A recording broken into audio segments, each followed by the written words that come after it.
அஸ்ஸலாமு அலைக்கும் ஃப்ரெண்ட்ஸ், எல்லோரும் எப்படி இருக்கீங்க? அல்ஹம்துலில்லாஹ் நாங்கள் எல்லோரும் நல்லாயிருக்கோம். நீங்களும் நல்லா இருப்பீங்கன்னு நினைக்கிறேன். நான் இன்றைக்கி வீடியோவில் என்ன செய்ய போகிறேன் அப்படின்னா, வாழைத்தண்டு பொரியல் தாங்க செய்ய போகிறேன். இந்த வாழைத்தண்டு பொரியல் இந்த வெயில் காலத்தெல்லாம் அவ்வளோ ஒரு சூப்பரான ஒரு ஹெல்த்தான ஒரு ரெசிபி தான் இது. இப்போ வாங்க அதை எப்படி செய்யலான்னு பார்க்கலாம். வீடியோக்குள்ளே போட்டோம்னே அப்படியே நம்ம சேனல் மும்தாஜ் கிச்சனை சப்ஸ்கிரைப் பண்ணிவிட்டு அப்படியே பக்கத்துக்கு பெல் ஐக்கானே கிளிக் பண்ணிவிடுங்க. அப்போ தான் நான் போகிற வீடியோ உங்களுக்கு உடனே வருங்க. ஃபஸ்ட்டு ஸ்டவ்வில் ஒரு வானல் வச்சுருக்கேங்க. ஒரு 2 ஸ்பூன் இருக்கும். நான் வந்து கடலை எண்ணெய் சேர்த்துருக்கேன்.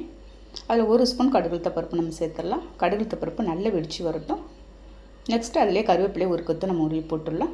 போட்டுட்டு ஒரு 3 ஸ்பூன் இருக்குங்க துவரம்பயிறு எடுத்து நான் ஊற வச்சு எடுத்து வச்சுருக்கேன் 10 நிமிஷம் முன்னாடியே. நான் துவரம்பயிறு போட்டிருக்கேன். நீங்கள் உங்கள்கிட்ட பாசிப்பருப்பு இருந்தால் நீங்கள் போட்டுக்கலாம். நம்ம இதை போட்டு செய்யும்போது உங்களுக்கு டேஸ்ட்டாக இருக்குங்க. அதையும் நல்லா ஒரு 2 நிமிஷம் நல்லா வதக்கிடலாம். வதக்கிட்டு ஒரு 2 வெங்காயம், ஒரு 2 பச்சை மிளகாய், ஒரு 2 காஞ்ச மிளகாய் கிள்ளி வச்சுருக்கேன். அதையும் எடுத்து எல்லாத்தையும் சேர்த்துடலாம்.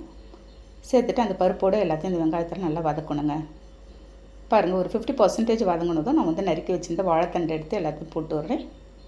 வாழைத்தண்டெல்லாம் எப்படி நறுக்கணுன்றதை நம்ம ஏற்கனவே நம்ம சேனலில் நான் வந்து போட்டிருக்கேங்க.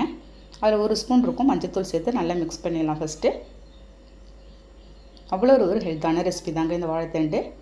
பாருங்கள், அதில் ஒரு 1.5 ஸ்பூன் தூள் உப்பு நான் சேர்த்து திரும்ப ஒரு மிக்ஸ் பண்ணிடுறேன். இந்த வெயில் காலத்தில் இந்த யூரின்லாம் நமக்கு வந்து பாஸ் ஆகாத இருக்குங்க. உங்களுக்கு கிட்னியில் இருக்க கல் எல்லாத்தையுமே உங்களுக்கு வந்து சரி பண்ணிவிடும் இது. நீங்கள் தொடர்ந்து இந்த வாழைத்தண்டை எடுத்து காலையில் வெறும் வயிற்றில் நீங்கள் ஜூஸாக கூட எடுத்து குடிக்கலாம்.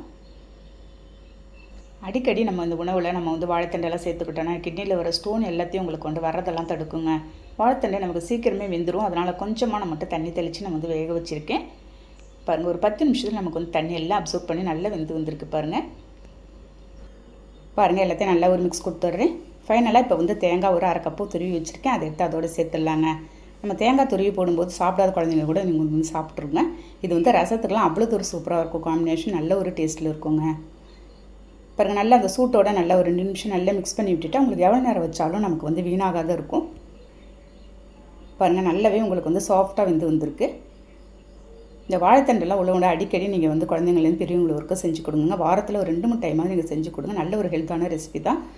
ஓகே ஃப்ரெண்ட்ஸ், இந்த ஹெல்த்தான ரெசிபி நீங்களும் ட்ரை பண்ணி பார்த்துட்டு எனக்கு கண்டிப்பாக கமெண்ட் பண்ணுங்கள். இந்த வீடியோ பிடிச்சிருந்தால் லைக் பண்ணிவிட்டு ஷேர் பண்ணுங்கள். மறக்காமல் சப்ஸ்கிரைப் பண்ணுங்கள். நெக்ஸ்ட் வீடியோவில் பார்க்கலாம். பாய்.